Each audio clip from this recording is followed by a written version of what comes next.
Hello everyone, নমস্কার সবাইকে। আপনারা সবাই কেমন আছেন? আশা করি আপনারা সবাই ভালো আছেন, আমিও ভালো আছি। চলুন, আমি আবার আজকে চলে এসেছি একটা অন্য রকমের ভিডিও নিয়ে। কিন্তু আজকের ভিডিওটাতে কিন্তু কোনো রান্নার ভিডিও নেই। আজকে আমি চলে যাচ্ছি আমার দাদার বাড়িতে। আমি এবং আমার হাজব্যান্ড, যেহেতু আজকে স্যাটারডে উইকেন্ড, ঘরে করার মতো কিছু ছিল না, তাই জন্য দাদার বাড়ি থেকে ভাবলাম একটু ঘুরে আসি। তো আগে আমি আপনাদেরকে জানাই আমি কোথায় থাকি। আমার বিলং করি আমি কলকাতা থেকে, কিন্তু এখন আমি যেখানে আছি সেটা হচ্ছে ব্যাঙ্গালোর শহরে। আমি ব্যাঙ্গালোরে বিগত 7 বছর ধরে আছি এবং আমার বাড়ি থেকে আমার দাদার বাড়ি প্রায় 10-11 কিলোমিটার দূরে আছে। তো চলুন, ওলা বুক করে নিয়েছিলাম, ওলা চলে এসেছে। এবার ব্যাস এখান থেকে বসে দেখি কতক্ষণ লাগে যেতে। আজকে আপনাদেরকে যেখানে নিয়ে যাচ্ছি সেখানে একটা নয়, 2টো ছোটো প্যাকেট বড়া ধামাকার সাথে দেখা করাবো, গেলেই বুঝতে পারবেন। তো চলুন, ওলা চলে এসেছে। এই ভিডিওটা শুরু করার আগে একটা রিকোয়েস্ট, যেমন আমি সবসময় করে থাকি, আমার এই ভিডিওটা, আমার অ্যাকাউন্টটাকে যদি আপনি নতুন ভিজিট করছেন, আপনাদের সবাইকে আমি স্বাগতম জানাচ্ছি ভালোবাসা দিয়ে।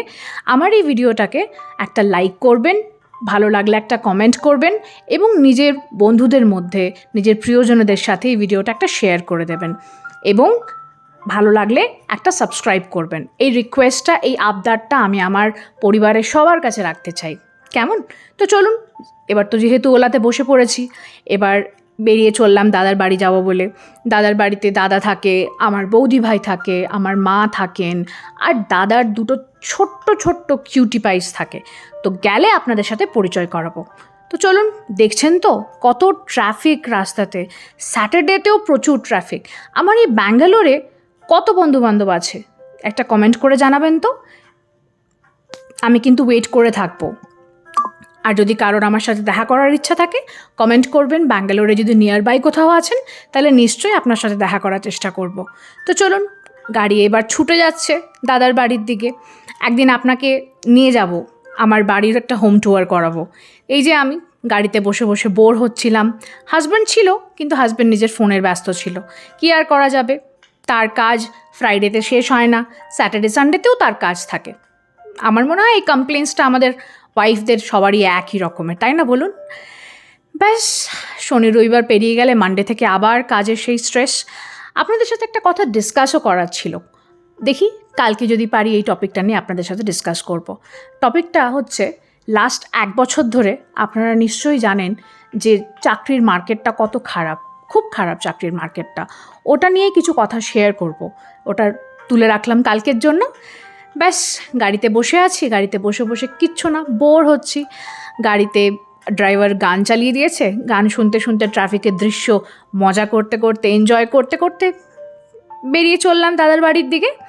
ওখানে গেলে একটি পাকা বুড়ি, একটি পাকা বুড়োর সাথে দেখা করাবো। এই যে চলে এসেছি দেখুন।